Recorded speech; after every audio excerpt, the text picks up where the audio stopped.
Bueno, acabamos de terminar la filmación del videoclip Andes, una experiencia mágica. Estamos terminando aquí en plena cordillera de los Andes. Fueron 3 días tensos de filmación, pero el resultado, hermano, va a quedar mágico, hermano, mágico.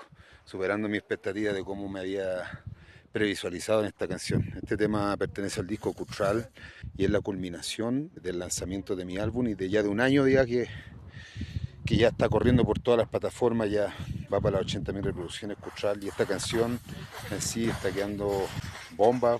Lo invito a toda la gente que vayan a escuchar esta canción, el single de Andes, y atento al lanzamiento que se viene muy pronto. Seguimos adelante con todo el Nehuen ancestral de la cordillera de los Andes. ¡Yo!